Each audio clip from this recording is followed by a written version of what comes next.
놀이기구를 탈 때 짜릿한 즐거움이 있는 이유는 나를 지켜줄 안전장치가 있기 때문입니다. 나를 안전하게 지켜준다는 믿음이 있을 때에야 360도 회전하는 놀이기구 안에서도 즐겁게 웃을 수 있어요. 내 삶의 그 어떤 어려움에서도 나를 지켜주는 안전장치가 있다는 믿음만 있으면 편안하고 행복할 수 있을 거예요. 내 인생의 안전장치, 마인드 스케치에서 찾아볼까요? 안녕하세요. 마인드 스케치 이승희입니다.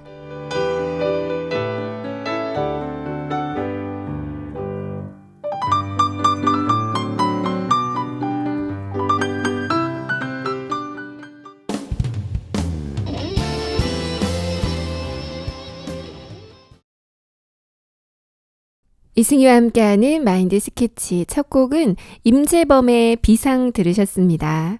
친구 같은 마인드 스케치와 오늘도 행복한 시간 만들어 가시길 바라고요. 마인드 스케치 1부 마인드 테라피입니다. 여러분이 보내주신 사연으로 우리들의 소소한 일상과 고민을 나누는 시간, 또 마인드 강연을 들으면서 함께 소통하는 시간입니다. 인천 마인드팀 마레비죠.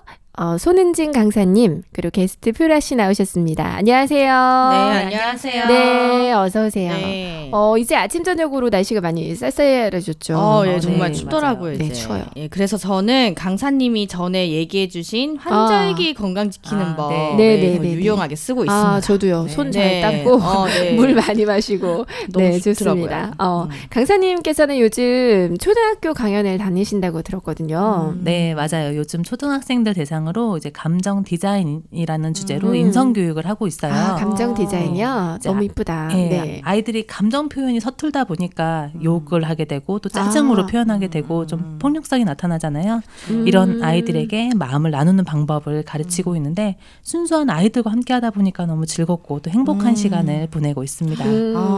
네. 저희 딸도 이제 6학년인데 사춘기 들어갔거든요. 네. 예, 꼭 진짜 자신의 감정을 디자인해야 하는 그런 그쵸. 시기인데 네. 우리 딸도 좀 배울 수 있었으면 좋겠어요. 네. 요즘 아이들이 디지털 문화에 깊숙이 빠져 있어서 이런 감정 표현도 서툴고요. 말보다 이렇게 손이 먼저 나가는 아이들이 많대요. 그렇죠. 네, 맞아요. 초등학교 자녀를 둔 부모님들도 관심이 많으실 것 같습니다. 언제 한번 저희 마인드 스케치에서 강연을 부탁드릴게요. 네. 그렇죠. 좋겠죠? 네, 너무 좋네요. 네, 그런 사연이 있으시면 여러분 많이 보내주시기 바랍니다. 많은 사람들에게 건강한 마인드를 전하는 마인드 스케치. 그럼 오늘도 사연 읽고 시작합니다.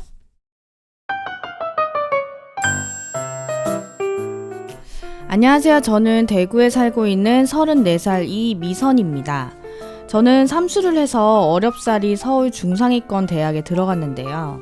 전공이 안 맞는 것 같아 1년 휴학을 하고 나니 졸업도 늦어지고 1년을 취업 준비를 하다 가족들 눈치에 더 이상 늦어지면 안 되겠다 싶어 지역 언론사의 비정규직 직원으로 입사했습니다.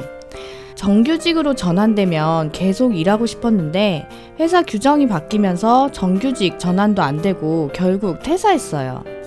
이후 많은 회사에 이력서를 쓰고 재취업을 하려고 노력했는데 지역 언론사 비정규직 경력을 가진 30살 여자는 그 어느 곳에서도 신입이든 경력으로든 받아주는 곳이 없더라고요. 그래서 결국 공무원 시험 준비를 시작했습니다.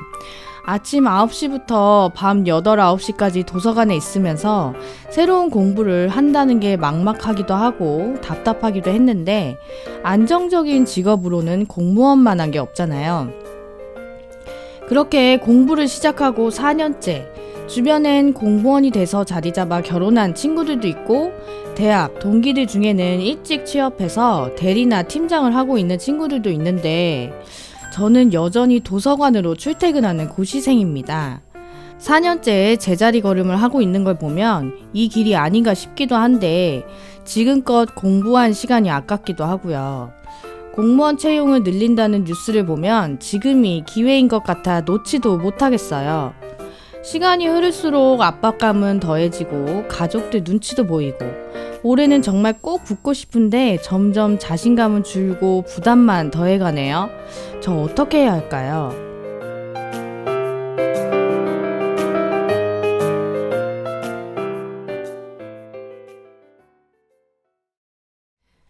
네, 4년 동안 공무원 준비를 하고 계시네요. 네. 준비하는 시간이 길어지면 아무래도 지치죠. 그쵸. 네, 공부를 한 게 그런 것 같아요. 본인 나이 때문에 늦었다고 생각해서 더 압박을 받으시는 것 같아요. 맞아요. 네, 주위 시선도 많이 생각하시고. 근데 자신의 그 인생에 무엇을 결정하기에 늦은 나이는 없다고 했잖아요. 그쵸, 네, 그쵸. 다만 미선 씨가 어느 길을 가든 포기하지 않는 용기를 드리고 싶은데요. 마인드 스케치가 가능할 것 같죠? 네, 그쵸. 강사님 도와주세요. 네. 여러분 혹시 1만 시간의 법칙이라고 들어보셨나요? 저는 들어는 봤는데 네. 이렇게 정확히는 모르겠더라고요. 네. 네. 1만 시간, 단순하게 시간만 계산하면 417일 정도인데요.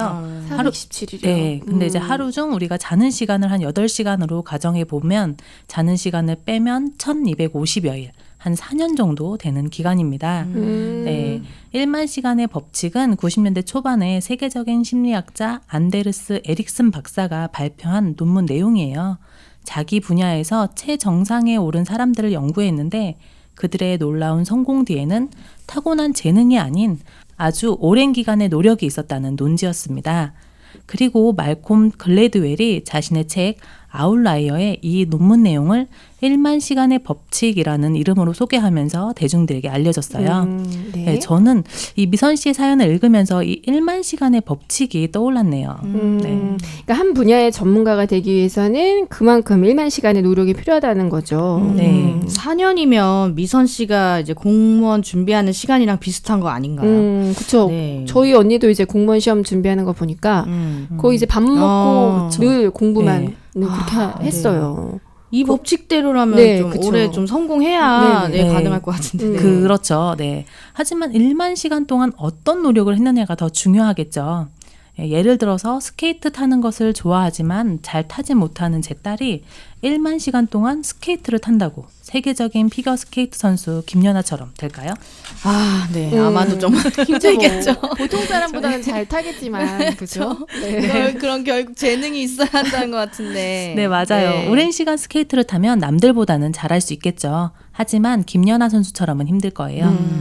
단순한 노력만으로는 오랜 시간 투자가 성공의 답이다라고 할 수는 없겠죠. 하지만 김연아 선수를 가르쳤던 코치가 1대1로 가르쳐주면서 김연아 선수가 받았던 훈련 기법으로 제 딸을 트레이닝 시켜준다면 그 결과는 달라질 수도 있지 않을까요? 그렇죠. 어떤 스승을 만났냐에 따라서 그 숨겨진 재능도 발견되고 또 성공한 사람들을 마인드 스케치에서도 많이 들었으니까요. 네, 맞아요. 그래서 저는 오늘 30대 인생의 가장 중요한 시기에 4년이라는 인생을 투자하고 계신 미선 씨에게 그 결실을 맺을 수 있는 방법을 알려드리려고 합니다. 오늘 강연의 주제는 올바른 노력이 인생을 바꾼다입니다. 올바른 노력이라 올바른 하셔. 네. 네. 네, 우리는 어렸을 때부터 노력하는 것을 최고의 미덕으로 삼고 뭐든지 마음을 써서 열심히 노력을 해야 한다고 배웠고 또 그렇게 살려고 노력하고 있어요. 그렇죠? 맞습니다. 네. 그런데 사실 그 노력이 어떤 노력이냐에 따라 그 결과는 큰 차이가 납니다. 먼저 시간의 의미를 생각해 볼게요. 시간 하면 떠오르는 말 뭐가 있을까요? 시간은 돈이다. 네, 맞아요. 흘러간 시간은 돌아오지 않는다. 네, 그렇죠. 네, 맞습니다. 네, 시간은 돈이다라는 말이 있는데요. 시간은 인간에게 신이 주신 가장 공평한 자산입니다. 아무리 많은 돈을 가진 부자라고 하더라도 하루 25시간을 가질 수는 없죠. 그렇죠. 맞아요. 네, 시간은 남녀노소 조건과 상관없이 모든 사람이 똑같이 공정하게 지니고 있는 단 한 가지의 자산이에요. 네, 또한 흘러간 시간은 돌아오지 않는다라는 말을 생각해 보면 시간은 가진 사람이 스스로 선택해서 쓸 수 있는 유일한 자산이기도 하죠. 네. 그래서 모두에게 똑같이 주어진 시간을 어떠한 노력과 연습을 했느냐에 따라 성공과 실패, 그 결과는 달라질 것입니다. 마인드 스케치에서도 여러 번 말했는데요. 그러니까 성공한 사람들을 보면 진짜 시간을 뭐 분할해서 짜임새 있게 쓰더라고요. 그렇죠. 정말 네. 체계적으로. 그쵸. 네. 네, 맞아요. 그럼 미선 씨의 1만 시간, 아직까지 성공하지 못했다면 무엇이 잘못되었는지 생각을 한번 해봐야겠죠. 성공을 위해서는 노력과 성실함에도 전략이 필요합니다. 제가 중학교 때 시험 전날 공부를 잘하는 단짝 친구랑 집에서 같이 공부를 하고 같이 잠을 들었어요. 그래서 같은 시간 공부를 하고 그 다음날 시험을 봤는데 친구는 100점을 맞고 저는 성적이 안 좋아하는 거예요. 그때는 저 친구가 머리가 좋구나라고 생각을 했었는데 네. 공부를 하는 그 노력의 전략이 달랐기 때문이더라고요. 네네. 그걸 좀 궁금하네요. 커서 알겠더라고요. 그쵸. 그때 네. 당시엔 몰랐는데 네. 그때 당시엔 저는 머리가 나쁘구나 이렇게 생각했는데 그 공부하는 전략이 틀렸더라고요. 그렇구나. 네. 네. 성공률을 높이는 노력의 전략을 세우기 위해서는 분명한 목적과 그에 따른 목표 그리고 제대로 된 분석이 필요합니다. 네. 1만 시간을 단순히 투자만 하는 것이 아니라 자신의 장점은 살리고 단점은 보완해 나가는 계획을 세워야 다음 단계로 나를 성장시킬 수 있고 그러면서 앞으로 나아가는 연습과 노력을 한다면 그 결과는 달라지겠죠. 네. 나를 성장시키기 위한 노력과 연습에는 3가지가 있어요. 첫 번째, 단순한 연습. 두 번째, 목적의식이 있는 연습. 세 번째, 의식적인 연습. 이 3가지입니다. 네, 연습이 무조건 좋은 거라고 생각했는데 강사님 말씀 듣다 보니까 좋은 연습과 나쁜 연습으로 좀 나눠지는데요. 그렇네요. 네, 그렇죠. 그럼 3가지를 하나하나 살펴볼게요. 먼저 단순한 연습. 무엇을 의미하는지 아시겠죠? 네. 의미 없이 하는 반복 행동 같아요. 네. 네, 맞아요. 무엇을 그저 반복하는 행동을 의미해요. 오랜 시간 노력했는데 아직 결실을 맺지 못하고 제자리 걸음을 하고 있다고 느낀다면 아마도 단순한 연습만 했을 가능성이 높습니다.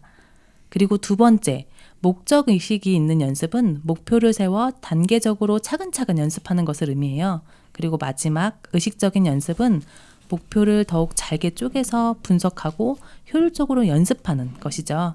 이 3가지를 좀 축구로 예를 들어서 생각을 해볼게요. 단순한 연습은 그렇다면 뭘까요? 축구로 생각했을 때. 축구로 생각했을 때 애들이 축구 연습하는 것처럼 그냥 골대에 공 차는 거 아닐까요? 맞아요. 그냥 의미 없는 슈팅 연습을 하는 것이 단순한 연습에 속합니다. 그렇다면 목적의식 있는 연습은 슈팅을 하루에 30분씩 프리킥 위치에서 연습을 하면서 슛의 정확도를 높이는 것이겠죠. 그렇다면 마지막으로 의식적인 연습은 어떻게 하는 걸까요? 목표 의식은 연습. 또 이해가 되는데 의식적인 연습이 뭘까요? 그러게요. 어려운데요. 의식하면서 연습하는 거 아니에요? 네, 목표를 더욱 잘게 쪼개어 분석하고 효율적으로 연습하는 것을 의미한다고 했죠. 먼저 분석을 위해서 슛의 정확도를 올리려면 어떻게 해야 할까? 나의 어떤 나쁜 습관이 슈팅의 정확도를 떨어뜨리는 것일까? 등의 이유를 생각을 해보는 거예요. 그래서 자신의 문제점 또 취약점들을 파악한 후에 그 해결 방법을 다양하게 찾아보는 거죠. 그 해결 방법으로 코치에게 조언을 받을 수도 있고요. 인터넷이나 책을 찾아볼 수도 있고 그 방법은 많을 거예요. 효율적인 방법을 취해서 자신의 문제점을 해결하고 다음 단계로 나아가는 연습을 하는 것. 이것이 의식적인 연습입니다. 네. 그럼 최소 목적의식 있는 연습 정도는 해야 발전이 있겠네요. 그죠. 계속적인 목적 의식을 생각을 한다면 그게 의식적인 그쵸. 연습으로 가는 거네요. 네, 맞아요. 네, 성공을 위한 올바른 노력을 위해서는 단순한 연습에서 벗어나 목적의식 있는 연습과 의식적인 네. 연습을 해야 합니다. 목적의식 있는 연습을 통해 분명한 목표와 계획을 세우고 동기부여를 하고 집중도를 높이면서 의식적인 연습을 통해 자신이 올바르게 연습하고 있는지를 피드백 받음으로써 잘못된 것을 고치고 효율성을 높여야겠죠. 네. 근데 확실히 실생활에서 이제 바로 하기는 어려울 것 같은 게요. 이제 목적 의식 있는 연습이나 의식적인 연습은 모두 이렇게 혼자 하기보다는 옆에 이렇게 좀 도와주는 사람이 있어야 훨씬 효과가 좋을 것 같아요. 그러게요. 네, 맞습니다. 많은 사람들이 시간을 효과적으로 쓰려고 하는데 착각하는 것이 있어요. 누군가와 함께하는 건 시간을 뺏기고 방해받는다고 생각을 하는 네, 많이 거죠. 그런 생각하죠. 네. 그래서 혼자서 많은 시간을 집중하고 열심히 노력하면 성공한다고 믿는데요. 아닌가요? 뭔가 그 시간이 혼자 집중해야 효율성이 좀 올라갈 것 같거든요. 그렇죠. 네. 네. 하지만 그 방법은 대부분이 단순한 연습일 가능성이 높습니다. 네. 나 혼자서는 내 모습을 객관적으로 평가하고 내가 발전하고 있는지 무엇이 부족한지 찾기가 사실 쉽지 않잖아요. 그래서 목적의식 있는 연습, 의식적인 연습을 위해서는 나를 평가해주고 조언해줄 멘토가 필요해요. 객관성이 떨어진다는 게 제일 문제네요. 네. 그 단순한 연습은. 네. 내 모습을 객관적으로 관찰해주고 올바른 길로 인도해줄 인도자가 있는 거 진짜 중요하겠네요. 네. 네, 맞습니다. 멘토의 도움을 받으면 혼자 할 때보다 훨씬 빠르게 발전할 수 있어요. 만약 수행 능력을 객관적으로 측정할 수 있는 수학이나 발레, 클래식 연주 같은 분야라면 멘토의 도움이 더욱 큰 효과를 발휘하겠죠. 그렇겠네요. 멘토는 나의 잘못된 점을 제대로 피드백해주고 내 개인적인 상황까지도 파악해서 동기를 부여해주고 능력을 효과적으로 이끌어내는데 도움을 줄 수 있기 때문입니다. 사실 멘토의 중요성과 효과는 익히 들어서 알고 많이 있는데요. 들었죠. 네, 막상 도움을 받을 멘토를 구하고 또 지속적으로 묻고 관리를 받는 게 좀 민망할 때도 있거든요. 그렇죠. 네, 그리고 또 네. 부담스럽게 느껴질 때가 있더라고요. 맞아요. 네, 네, 맞아요. 누구를 나의 멘토로 세울지 또 어떻게 지속적인 관계를 맺을지 어려워하시는 분들이 많이 있습니다. 근데 멘토가 반드시 한 명일 필요는 없어요. 그리고 그 멘토 한 명만 계속 쭉 따라야 할 필요도 없습니다. 그때 자신에게 가장 잘 맞는 멘토를 계속 찾아가는 것이 중요합니다. 그 일을 미리 해본 선배나 스승이면 더할 나위 없이 좋겠지만 나와 같은 길을 가고 있는 친한 동료도 멘토가 될 수 있겠죠. 그리고 나를 가장 잘 아는 부모님이나 가족 또한 내 습관과 마인드를 잡아줄 멘토로 더할 나위 없이 좋아요. 그리고 일에 대한 전문적인 지식뿐만 아니라 내가 나아가고 있는 길에 응원과 위로 그리고 동기를 부여해 줄 수 있다면 그 누구라도 멘토로 삼고 함께 마음을 나눈다면 훨씬 네. 좋은 결과를 얻을 수 있습니다. 그러니까 마음을 나눌 수 있는 그 누구라도 멘토가 될 수 있다는 말씀이시네요. 네, 그렇게 따지면 정말 주변에 참 많은 멘토들이 있네요. 그쵸. 네. 네, 그렇죠. 그리고 성공을 위한 올바른 노력, 그 마지막 팁을 알려드릴게요. 네. 오, 네, 바로 컴포트 존을 벗어나라입니다. 네, 컴포트 존이요? 우리는 컴포트 존, 우리가 편안하다고 느끼는 아. 지점을 의미하죠. 우리는 우리가 편안하다고 느끼는 적당한 지점에 머무르기를 바래요. 노력하는 시간이 장기화될수록 발전 속도는 또 더뎌지고 일정 수준에 머무르는 순간을 맞이하게 되는데요. 지속적으로 발전하려면 지금의 수준보다 조금 더 어려운 과제를 수행해야 그 실력이 상승하겠죠. 네. 그렇게 하기 위해서 생각해야 할 중요한 것이 있습니다. 바로 더 열심히가 아니라 다르게 하기 전략을 세우는 거예요. 지금까지 해오던 방법에서 벗어나서 다른 각도에서 그에 상응하는 다양한 방법으로 지속적으로 연습한다면 지금보다 훨씬 더 발전된 나를 발견할 수 있을 것입니다. 언젠가 마인드 스케치에 꿈을 꾸는 사람들에 소개되었던 일본 야구 선수 오타니 쇼헤이 기억하시나요? 네. 아, 그럼요. 기억하죠. 네. 기억하죠. 네. 네, 그 선수의 성공 비결도 뭐였는지 기억나시나요? 아, 네. 저 기억나요. 그 만다라트라는 거였는데 64개의 네모칸에 빽빽히 써진 네. 계획표를 보고 정말 놀랐거든요. 굉장히 제가. 체계적이었던 걸로 네, 기억해요. 좀 네. 독하다고 생각을 했었죠. 네. 네, 맞아요. 그 선수가 20대 초반에 메이저리그에서 투수와 타자를 병행하는 선수로 성공할 수 있었던 비결은 바로 고등학교 1학년 때 세웠던 만다라트 계획표였습니다. 네. 8개 구단 드래프트 1순위가 되겠다라는 목표를 세우고 64개의 세부 실천 방안들을 세우고 그 모든 것을 실천하고 그날 피드백하고 보완하고 실천하면서 성장하고 발전할 수 있었어요. 이처럼 1만 시간의 법칙을 수행하되 단순한 노력이 아닌 멘토와 함께 자신의 부족함을 파악하고 그에 따른 피드백을 받은 후에 끊임없이 수정한 뒤 자기 것으로 만들면서 자신의 한계를 벗어나 한 발 한 발 내디딜 때 굿을 넘어서 엑설런트가 되는 나를 만나게 될 것입니다. 미선 씨가 지금까지 보낸 시간들 헛되다고만 생각하지 마시고 그 시간들을 발판 삼아 이제는 다른 방법으로 좋은 멘토들과 함께 하면서 성과를 이루시길 바랄게요. 제 강연은 여기까지입니다. 네, 감사합니다. 네, 강사님 강연을 들으면서 저는 저희 언니가 많이 생각이 났어요. 그렇겠네요. 저희 언니도 이제 공무원이 됐는데 4년을 딱 준비했거든요. 아, 그 네. 짧은 거 아니에요? 짧은 거 그러면? 아니었고 근데 요즘은 거의 뭐 2년 만에 아, 듣는 분들도 그렇구나. 많이 있었습니다. 네. 근데 강사님 강연이 맞는 게 언니는 할 때 이제 공부하는 같은 파트너가 있었어요. 친구. 네, 가장 친한 친구와 같이 공부를 하면서 서로가 멘토가 되어주고 그날 목표에 대해서 체크해주고 더 나아갈 방향. 강사님 말씀하신 대로 그대로 하더라고요. 그래서 우와. 좋은 방법이네요. 네, 결과가 아. 있었다고 그 생각합니다. 언니분도 나오셨어야 됐는데. 그런가요? 네. 그래서 오늘 강연을 들으면서 네, 금그릇은 치면 계속적으로 늘어난다고 하잖아요. 아, 네. 네. 우리 사연 주신 분도 4년 동안 너무나 같은 이제 시간을 보내다 보니까 어느 정도 그 익숙함에 물들어 있었던 것 같은데 다시 한번 자신을 돌아보고 오늘 강연을 들으신 것 토대로 자신을 다시 한번 점검해보고 더 넓혀가는 시간이 됐으면 좋겠습니다. 네. 유라 씨 강연 어떻게 들으셨나요? 아, 네. 오늘 또 자기계발 강연의 끝을 좀 들은 게 아닐까. 네. 정말 이제 시간을 때워야 되는 것이 아니라 저희 멘토가 그런 말씀하신 게 기억이 나요. 고무줄이 끊어질 때까지 이제 성장하고 발전해라.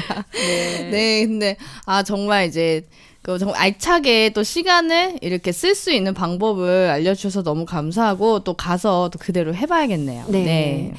많은 청취자분들께 너무나 좋은 강연이었다고 생각을 합니다. 네, 저희 그쵸. 예루살렘 앱에 또 들어오시면 다시 듣기 하실 수 있으니까 꼭 다시 한번 들어봐 보셨으면 좋겠습니다.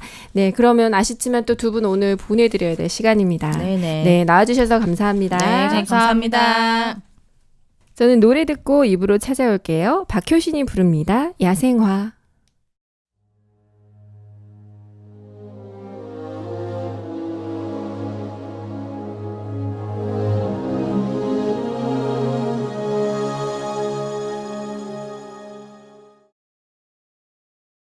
이승희의 마인드 스케치 2부 꿈을 꾸는 사람들.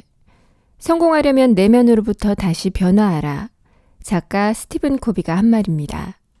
그는 성공의 조건을 내면에서, 즉 마인드에서 찾고 있는데요. 성공한 사람들이 가진 그들만의 특별한 마인드를 소개하는 꿈을 꾸는 사람들. 오늘의 주인공은 누구일까요?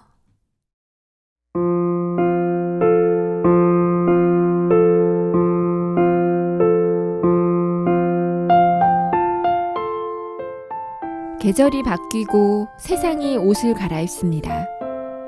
그것을 눈으로 볼 수 있다는 건 정말 아름다운 일입니다. 하지만 그게 얼마나 감사한 일인지 우리는 잊고 살 때가 많아요. 그런 우리를 일깨워줄 오늘의 주인공. 29살의 시력을 잃고 18년 동안 쉬지 않고 달려온 아내와 그런 아내의 손을 잡고 뛰어준 남편. 시각장애 마라토너 김미선 씨와 남편 김효근 부부입니다. 김미선 씨의 꿈은 세상을 자유롭게 누비는 여행가였습니다. 자전거로 전국의 산과 들을 다니며 안 가본 곳이 없을 정도였죠. 철쭉꽃이 소백산 자락을 물들이는 어느 봄, 지금의 남편 김효근 씨를 만났습니다. 가정을 꾸리고 예쁜 딸을 낳아 행복한 나날을 보냈습니다. 정성스레 화초를 가꾸고 아기자기하게 집안을 꾸미기 좋아하는 미선 씨는 딸을 키우며 퇴근하는 남편에게 따뜻한 밥상을 차려주는 평범한 주부였습니다. 그런데 29, 그녀의 인생을 통째로 바꿀 만한 일이 닥쳤습니다. 베체트병. 원인을 알 수 없는 희귀 질환으로 여러 장기에 반복적인 폐쇄성 혈관염이 발생하는 만성 전신 질환이 그녀에게 찾아옵니다. 실명, 신경마비, 중추신경계 이상으로 사망할 수도 있는 중증 질환. 의사는 미선 씨에게 10년 안에 실명할 거라는 청천벽력 같은 말을 전했습니다. 좋다는 병원은 양 한 방을 가리지 않고 찾아다녔습니다. 하루아침에 장애인이 된다니 받아들일 수 없었습니다. 미선 씨는 자신이 못 본다는 사실을 남들이 알게 될까봐 두려웠고 더듬거리는 모습을 사람들이 이상하게 볼까봐 항상 신경이 쓰였습니다. 그렇게 시력을 잃지 않기 위해 안 해본 것이 없지만 40살 완전히 시력을 잃고 1급 장애인이 됐습니다. 중도 장애인들은 상대적으로 더 힘들어할 수밖에 없습니다. 눈이 멀지 않기만을 바라다 막상 눈이 멀고 나니 이후의 삶을 대비하지 않은 게 뼈저리게 후회됐습니다. 더 많은 걸 보고 가족들과 여행도 가고 딸의 얼굴도 더 많이 담아둘 걸. 헛된 것에 매달려 귀한 시간을 다 허비해버렸죠. 그녀가 장애를 완전히 받아들이는 데에는 10년이 걸렸습니다. 그때쯤엔 다른 사람들의 시선에서 조금 자유로워졌습니다. 치료차 찾은 중국의 한의원에서 운동을 권유받고 다양한 운동을 해봤지만 금세 흥미를 잃었습니다. 무엇을 목표로 해야 할지 몰랐기 때문이죠. 그러던 어느 날 막내 동생의 손을 잡고 10km를 뛰었습니다. 보이지 않는 공간을 빠르게 뛴다는 건 너무나 두려운 일이었습니다. 그렇지만 동생의 손을 잡고 뛰는 그 순간은 어떤 두려움도 없었습니다. 몸에 날개를 단 것 같았어요. 이번엔 마라톤이 해보고 싶었습니다. 그러나 혼자는 불가능했죠. 시각장애인은 옆에서 같이 뛰는 베테랑 마라토너가 필요합니다. 정식으로 마라톤을 해보고 싶다는 그녀의 말에 남편 김효근 씨는 미선 씨의 손과 발이 되어주겠다고 대답했습니다. 그렇게 마라토너가 된 미선 씨 부부는 2017년 공식 대회만 3,800km를 뛰었습니다. 자동차 정비소를 운영하는 부부는 주말마다 마라톤 뛰러 갑니다. 죄송합니다. 라는 문구를 가게 앞에 붙여놓고 1년에 42.195km 풀코스 50개, 100km가 넘는 울트라 마라톤 15개쯤을 뛴 겁니다. 그녀의 모든 일상은 마라톤 훈련에 맞춰져 있습니다. 매일 6km의 거리를 뛰어 산을 넘어 남편과 출근을 합니다. 남편이 일하는 동안 미선 씨는 정비소 한쪽에서 자전거 훈련을 합니다. 쉬는 날엔 수영과 러닝을 합니다. 그녀가 이렇게 할 수 있는 건 역시 가족이 있기 때문입니다. 남편 효근 씨는 미선 씨가 하고 싶어 하는 일을 하면 그래 한번 해보자 라고 말해주고 딸은 우리 엄마 무조건 할 수 있다고 응원해줍니다. 남편과는 항상 손을 잡고 다니니 대화가 끊이질 않는다는 미선 씨 부부. 손을 잡는 강도만으로 하고 싶은 말이 전해지기도 한다는데요. 절망이라 생각했던 것이 행복이 된 건 서로를 믿고 의지하는 가족의 힘입니다. 정상인도 힘들다는 극한의 마라톤에 도전한 용기도 그렇죠. 전라남도 해남에서 강원도 고성까지 622km를 6박 7일 동안 달리는 울트라 마라톤.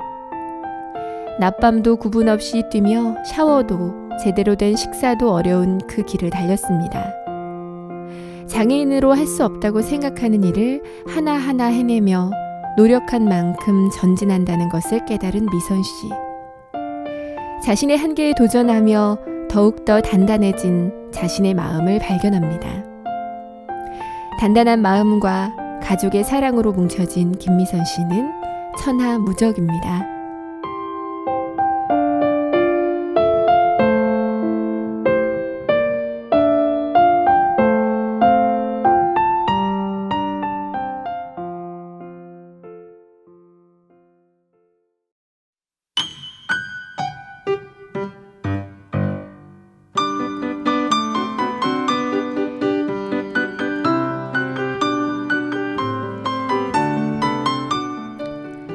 우연히 책을 보다가 행복해지기 위해 그만둔 것이 있다라는 문구를 보았습니다.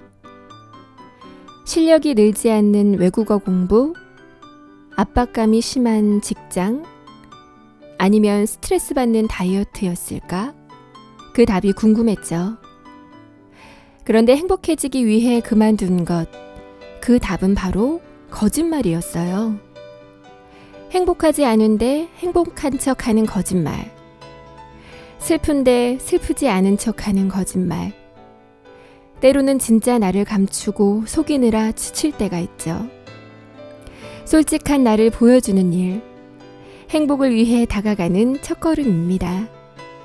마인드 스케치 오늘은 여기서 인사드릴게요. 지금까지 이승이었습니다. 우리 또 만나요.